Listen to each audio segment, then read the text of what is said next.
Hello everyone, welcome to my channel all about zoology. So आज के इस video में मैं जो है आपको रूट एपिकल मेरिस्टेम डेवलपमेंट के बारे में पढ़ाने वाली हूँ। इसके पहले मैंने आपको शूट एपिकल मेरिस्टेम डेवलपमेंट के बारे में पढ़ाया है। So basically plant apical meristem development के बारे में हम पढ़ रहे हैं। ये कब होता है?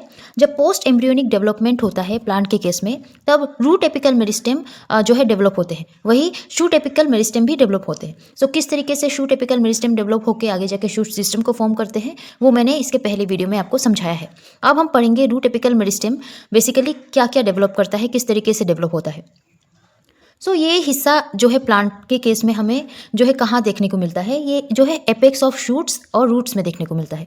प्लांट के एम्ब्रियोजेनेसिस के समय में या डेवलपमेंट के समय में हमें प्लांट में कुछ ऐसे हिस्से देखने को मिलते हैं जैसे कि वो एपेक्स में प्रेजेंट होता है। अगर ऊपर की तरफ प्रेजेंट हो दो कोटाइलिडन के बीच में तो शूट एपिकल मेरिस्टेम हम उसे कहते हैं, और हाइपोफाइसिस के नीचे प्रेजेंट हो तो हम उसको रूट एपिकल मेरिस्टेम बोलते हैं। सो बेसिकली ये रूट एपिकल मेरिस्टेम आगे जाके किस तरीके से डेवलप करता है।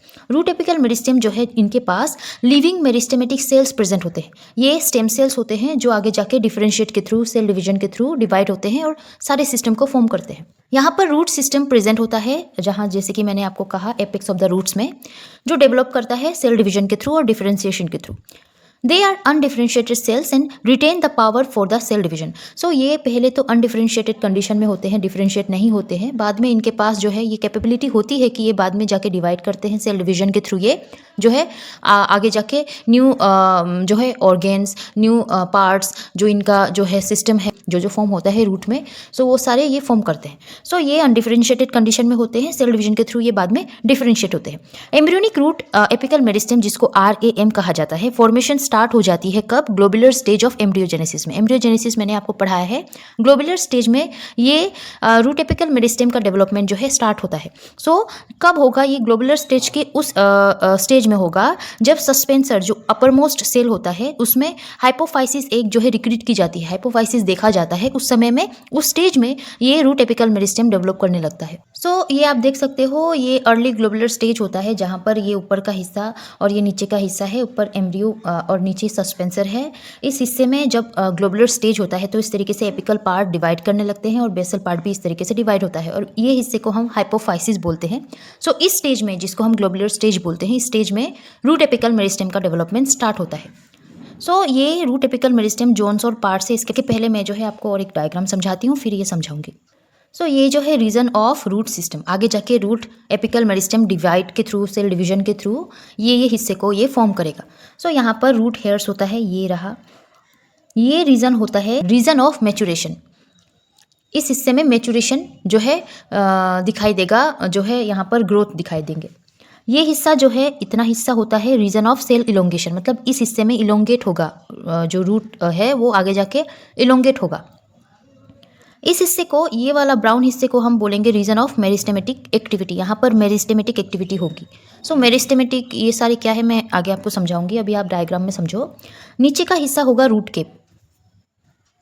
अब यहाँ पर ये पूरा जो है ये रूट एपिकल मेरिस्टेम है। सो यहाँ पर क्या होता है, यहाँ से लेके यहाँ के हिस्से को जो है हम बोलेंगे इलोंगेशन रीजन। अभी मैंने आपको दिखाया था, ये हिस्सा इलोंगेट करेगा, आगे जाके जो है इलोंगेट होगा। ये हिस्सा इतना जो है, ये हिस्सा एपिकल मेरिस्टेम है। ये नीचे वाले हिस्से को हम बेसल मेरिस्टेम बोलेंगे। ये मेरिस्टेम के बारे में मैं आपको समझाऊंगी। उसके बाद ये जो हिस्सा देख रहे हो, ये हिस्सा में जो है बताया गया है कि इसमें स्टेम सेल्स प्रेजेंट है, जिसको हम मेरिस्टेमेटिक सेल बोलते हैं। वो living cells, stem cells present है, जिनके पास एक कैपेबिलिटी होती है कि ये डिवाइड कर सके, न्यू सेल को फॉर्म कर सके। सो ये, जिसको हम, इस स्टेम सेल को हम इनिशियल सेल भी बोलते हैं। सो ये जो ब्लैक हिस्सा है साइड का, ये है root cap. Root cap centrally present है। तो रूट केप एक होता है नीचे के हिस्से का रूट केप, वो होता है कोलुमेला, जिसे हम कहते हैं। आगे जाके ये कोलुमेला फॉर्म करेगा। ये कोलुमेला, ये सारे क्या है मैं आपको डिटेल में समझाऊंगी। अब यहाँ पर ये सारे लेयर्स प्रेजेंट है। अभी हम लोगों ने देखा रीजन या जोन्स बोलो, और ये जो है ये रूट एपिकल मेरिस्टेम का पार्ट्स या लेयर होगा। जहाँ पर देखिए सबसे अंदर के पार्ट को बोलेंगे वास्कुलर बंडल, उसके बाद के लेयर को बोलेंगे पेरीसाइकल, उसके बाद के बाहर के लेयर को बोलेंगे एंडोडर्मिस, उसके बाद के बाहर के लेयर को हम बोलेंगे कोर्टेक्स, और सबसे बाहर के लेयर को हम बोलेंगे एपिडर्मिस। आप इसमें भी समझ सकते हो, ये जो मैंने आपको दिखाया है डायग्राम, वो यहाँ पर सबके अंदर वाला जो हिस्सा है, सबसे अंदर वाला वो होगा वास्कुलर बंडल। उसके बाहर लेयर को पेरिसाइकल, उसके बाहर एंडोडर्मिस, उसके बाहर कोर्टेक्स, उसके पूरे बाहर का जो लेयर है वो है एपिडर्मिस। ये जो मैंने आपको दिखाया था ये स्टेम सेल्स और इनिशियल सेल्स हम बोलेंगे। नीचे के रूट केप को कोलुमेला कहा जाता है और ऊपर जो है सेंट्रल रूट केप प्रेजेंट होता है। यहाँ पर क्विसेंट सेंटर है, ये भी आगे जाके जो है कुछ बनाता है। सो हम पढ़ लेते हैं उसके बारे में। एराबिडोप्सिस थालियाना ये प्लांट है जिनमें लॉन्गिट्यूडिनली अगर हम रूट एपिकल मेरिस्टेम को देखें तो यहाँ पर 3 जोन्स प्रेजेंट होते हैं, जैसे कि मेरिस्टेमेटिक जोन होता है which can divided into distal meristem and proximal meristem.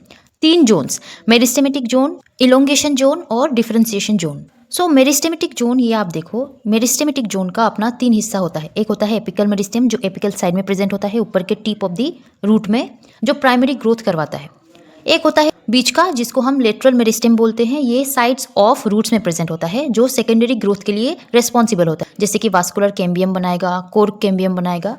और एक नीचे का हिस्सा होता है इंटरकेलरी मेरिस्टेम जो बेस ऑफ द लीव्स और इंटरनोड्स में देखने को मिलता है। ये बेसिकली रीग्रोथ करवाता है, रीग्रोथ करवाएगा लोस्ट पार्ट्स और elongation in stems in some plant, जैसे कि ग्रासेस में, वीट में, शुगर केन में। ये जो है लोस्ट पार्ट को रीग्रोथ करवाएगा, मतलब इस स्टेम को आगे जाके जो है ग्रोथ करवाएगा, इलोंगेट करवाएगा। सो ये रहा मेरिस्टेमेटिक जोन का जो है 3 हिस्सा। अब यहाँ पर root of the tip meristematic zone अभी मैंने आपको समझाया, ये जो है डिवाइड होकर रहते हैं डिस्टल मेरिस्टेम और प्रोक्सिमल मेरिस्टेम, जो 3 हिस्सा मैंने आपको दिखाया। These zones there is a stem cell niche, इनके पास अपना स्टेम सेल्स होता है। स्टेम सेल नीश मतलब कि स्टेम सेल जहाँ रहते हैं तो वो हिस्सा को जो है हम स्टेम सेल नीश कहते हैं। Present which consist of question centre cell और क्वेश्चन सेंटर। सो ये क्वेश्चन सेंटर मैंने आपको दिखाया था, ये रहा ब्लू कलर का स्टेम सेल नीश या स्टेम सेल जहाँ पर रहते हैं, जिनको हम इनिशियल सेल भी बोलते हैं, और इनके पास ही क्वेश्चन सेंटर भी होता है। So these cells are pluripotent type. Pluripotent type of stem cells मतलब ये कि वो आगे जाके अडल्ट प्लांट में कोई सा भी जो है सेल बना सकता है। वो आगे जाके जो है तीनों लेयर्स फॉर्म कर सकता है। एम्ब्रियो का जो एक्टोडर्म, एंडोडर्म, मेसोडर्म है, वो तीनों टाइप का जो है सेल को फॉर्म कर सकता है। सो प्लूरिपोटेंट स्टेम सेल्स ऐसे होते हैं और ये सेल्स ऐसे ही टाइप के स्टेम सेल्स होते हैं। Here stem cell niche surrounds the question centre. सारे जो है स्टेम सेल्स नीश जो है क्वेश्चन सेंटर को सराउंड करके प्रेजेंट होते हैं।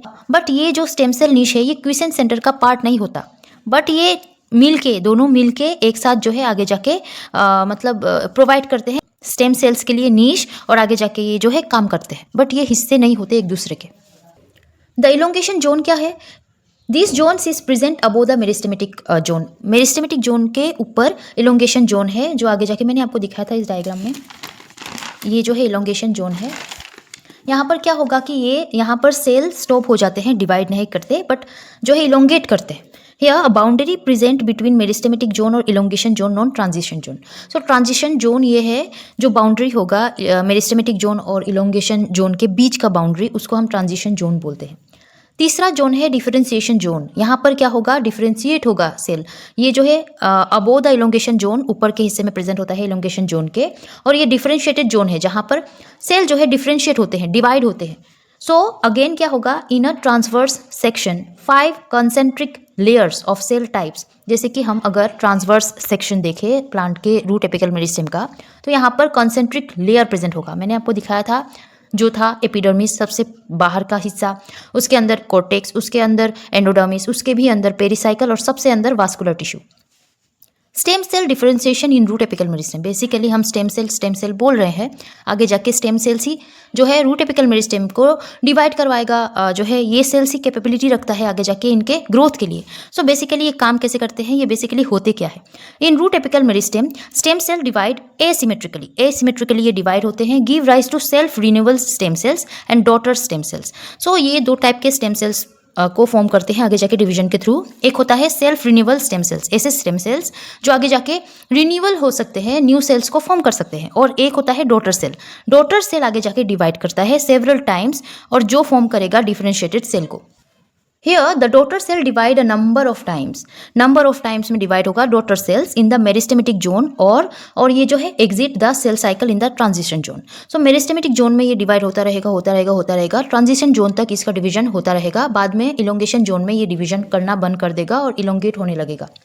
Those stem cells that are distal to the quiescent center produce daughter cell।